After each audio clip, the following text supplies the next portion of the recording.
It's hard to believe that I liked Uzumaki as much as I did because now that I've read some more Junji Ito, now that I've read Smash, now that I've read Gyo, I sort of have like more conflicting opinions on him because if you had asked me immediately after I finished Uzumaki, I would have told you that like Junji Ito is like a complete genius, man. This is like the greatest thing I've ever seen in my life. Sure, it has problems. I think I said that in my review, but overall, I really, really enjoyed it, and I still really stand by that. I still really, really, really like Uzumaki, but now that I've read some other stuff he's done, Gyo, Smashed, which is a short story collection. Now that I've read some other stuff, the cracks really, really, really start to show in which it's so ridiculous, some of the shit he comes up with. Like, too ridiculous. Like, Uzumaki was ridiculous in this really bizarre, surreal sort of way. That sort of really, really gave it a really unique atmosphere, this really unique personality. Very creative. Even if I wasn't scared by Uzumaki, I still really, really appreciated like the stories and the characters and just and how it all sort of like escalated. And there were problems with Uzumaki for sure, but I still, as a whole, really, really enjoyed it. Gyo, in comparison, it's just senselessly goofy. It's just laughable. It's just zombie fish with robot legs. Like, are you serious? Like, this is actually the one that, like, I heard. I specifically heard people describe, and I was just like, okay, I've got to read this, because this is, like, zombie fish with robot legs. How exactly do you fuck this up? And, it's not really fucked up. Not really. They sort of explain... well, it's just so ridiculous, right? Like, you're really expected to believe that these robot legs can sort of latch on to so many fish. They can flood the entire world and just start walking around and start like inhabiting other animals. It's just it's a lot like Uzumaki in that respect, where it just sort of comes out of nowhere. It's not really explained, and it sort of escalates in a really, really ridiculous way that doesn't make a whole lot of sense. Like, oof. Just the whole, like, the existence of the circus is a really good example. Like, why are people just going along with the existence of this, like, of these robot legs that possess people? Like, that doesn't make any sense to me. Not at all. With Uzumaki, it sort of made sense, but, like, this is just... Ugh. It's just ridiculous. There are just too many... The concept was fun, but then it just goes like, well, what do the fish do? They just wander around and not really do anything besides attack people, and just people freak out, and it's almost kind of laughable. This is coming from someone who hates fish, by the way. I was really expecting to like this, but for the most part, it was just frustrating to read and just dumb and just not as interesting as Uzumaki was. Like, how many times can you get chased by a shark? Like, really? And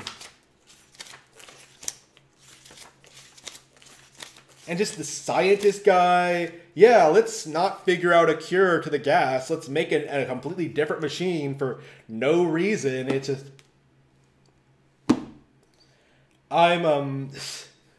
Ooh. I'm definitely... I've committed myself to reading Tomy as well. That's probably going to finalize what I think of Ito's work as a whole, but as it stands, I think, honestly, at this point, I almost kind of expect Uzumaki to have been kind of a lucky accident, like something that was just really good in spite of, like, the creator's shortcomings. That's so disappointing for me, because I was really expecting this to be, like, one of my new favorite things, right? Like, I really, really, really liked Uzumaki, and, like, see all these other stories, like even the really famous ones, like The Secret of Amigara Fault, which was included with this.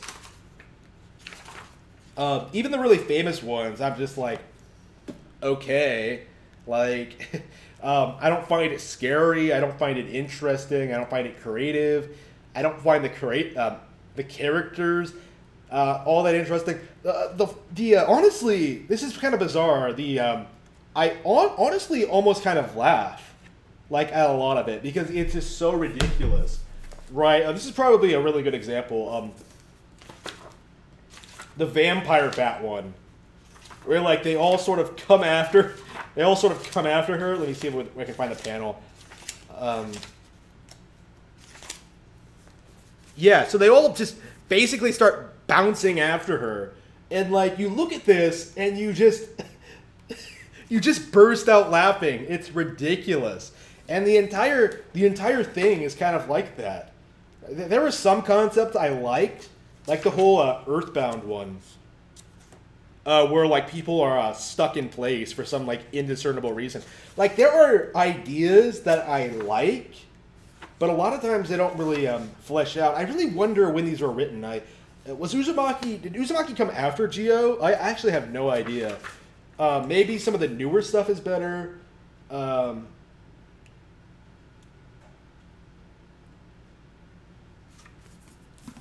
I don't know.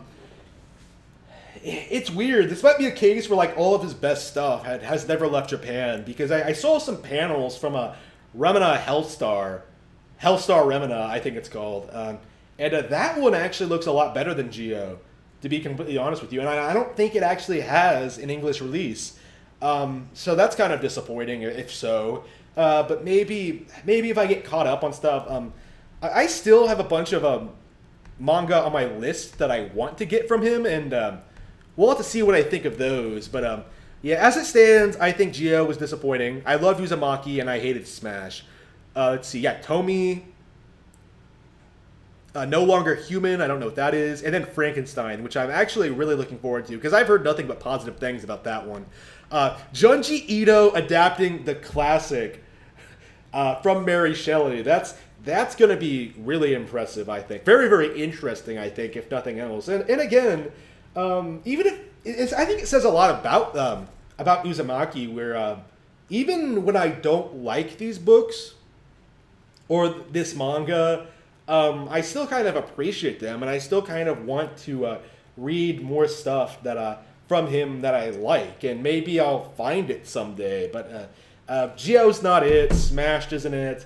We're going to have to keep looking, and I definitely would appreciate recommendations, like any good story collections, I think, in particular, because I don't think I've read a single good story by him. Like, not really. I just liked all of them to a certain degree. Like, some more than others, but for the most part, I thought they were rather boring and uninspired. Geo includes that infamous one with, like, the pole. Like, I actually heard about this one before I knew anything about it. He still remains under the principal post, and no one will ever know how he ended up getting underneath it. Just like... I saw that on 4chan, like, I think before I read Uzumaki, and there were so many people, like, shitting on it as, like, the absolute worst in Junji Ito story, and I think I kind of agree. It's so ridiculous. People honestly were, like, speculating that it might be satirical, because it's just so awful, but anyway, yeah, so definitely, I'm definitely interested in reading some more. I don't hate him or anything. Like, again, I really like Uzumaki. I don't think anyone who wrote something like Uzumaki, I don't think I could hate, because, like, I liked it too much. But I'm definitely a bit more wary going into stuff going forward. I definitely want to see how... I want to see what Tomy's like. I know nothing about Tomy. Tomy is going to be like the last gasp. Like, is he going to redeem himself? Is he going to impress me? We'll have to see. But until then, I will see you all next time.